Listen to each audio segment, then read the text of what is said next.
participate in our democracy, we vote to elect the people who will represent us. Voting is a civic responsibility, like going to school, paying taxes, and jury duty. But before you can vote in an election, you need to enrol.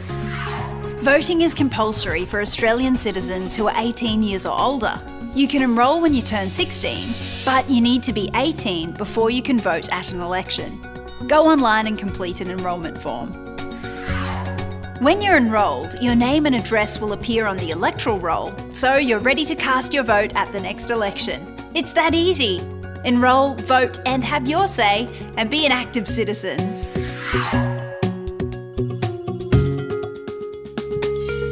Here in the ACT, electors vote once every 4 years for members of the ACT Legislative Assembly. The Legislative Assembly is responsible for both territory and local matters, like a state government and a local council all in one. The members of the Legislative Assembly make decisions and laws about issues such as education, health and emergency services.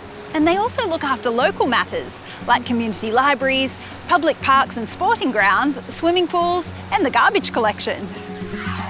Members of the Legislative Assembly are elected using the Hare-Clark system of voting.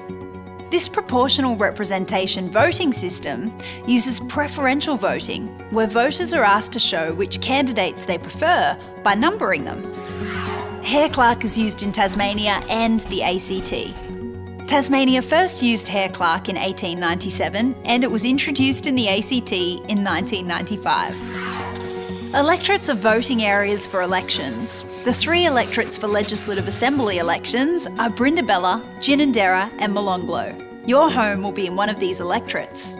The ACT has multi-member electorates. Each electorate is represented by several members in the Legislative Assembly. Brindabella elects 5 members, Ginninderra 5 members and Molonglo 7 members.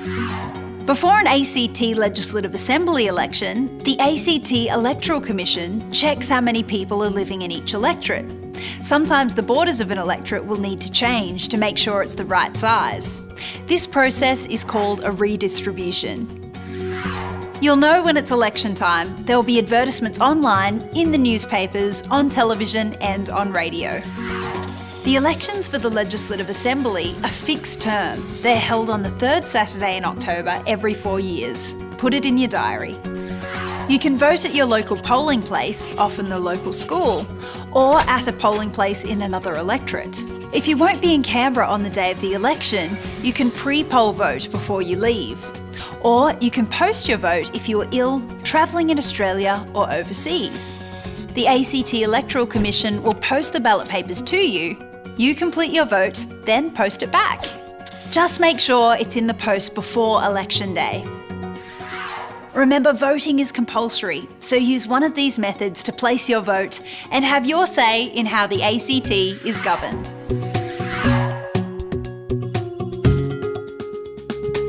The right to vote is one of the privileges of living in our democracy.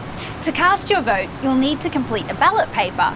Each electorate has its own ballot paper that lists the names of all the candidates in the electorate. To be a candidate in the ACT Legislative Assembly election, a person must be an Australian citizen, at least 18 years of age, and live in the ACT. They also need to be nominated by a registered political party or to obtain signatures of at least 20 people entitled to vote in that electorate. The candidates' names are listed on the ballot paper in columns. Columns for members of political parties and columns for independent candidates. The order in which columns are printed on ballot papers is decided by random draw. Not all ballot papers are the same. In each column, the candidates' names are listed in a different order. This is known as Robson rotation. It gives each candidate an equal share of each position in a column, so no candidate gets an advantage. On election day, when you're at the polling place, follow these 6 easy steps. First, line up at the polling place and have your name marked off the roll. Second, you'll be given a ballot paper. Third, take the ballot paper to a private voting screen. This makes it a secret ballot. Fourth, carefully read the instructions at the top of your ballot paper. They'll tell you how many vacancies are in your electorate. That is, how many members to be elected. Fifth, show your preferences by filling out the ballot paper, putting numbers beside the candidates' names. Start from the number 1 and keep numbering until you've voted for everyone you want to. You will show at least as many preferences as there are members to elect. Finally, when you're finished, put your ballot paper into the sealed ballot box. At some polling places, you can vote electronically. Electronic voting has been used in the ACT since 2001. An electronic vote is the same as a written vote. You just use a computer to make your choices. Remember, if you make a mistake or are unsure what to do, just ask one of the helpful polling officials for assistance. Do it right and make sure your vote counts.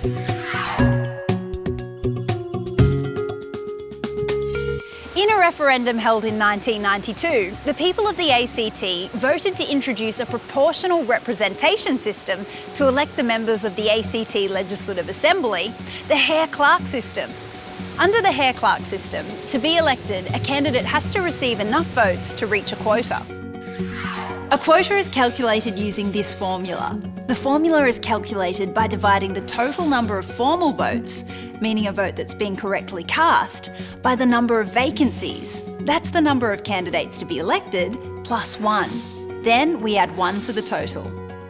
For example, if you had 1,000 formal votes and 5 vacancies, a candidate would need a quota of 167 votes to be elected. It works like this. When all the ballot papers with the number 1 are counted, some candidates will have enough votes to fill a quota and are elected. If all the vacancies have been filled, the election is finished.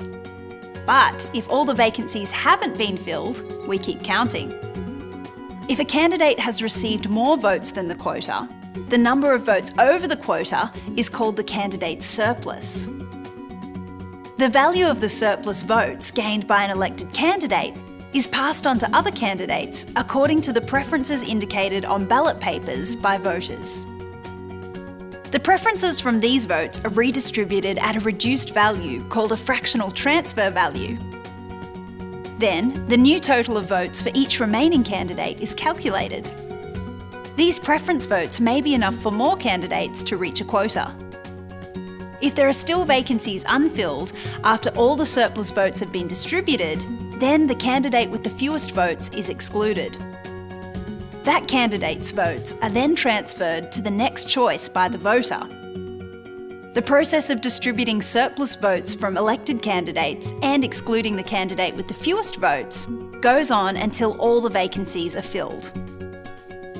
The winning candidates from each electorate will be elected as members of the ACT Legislative Assembly.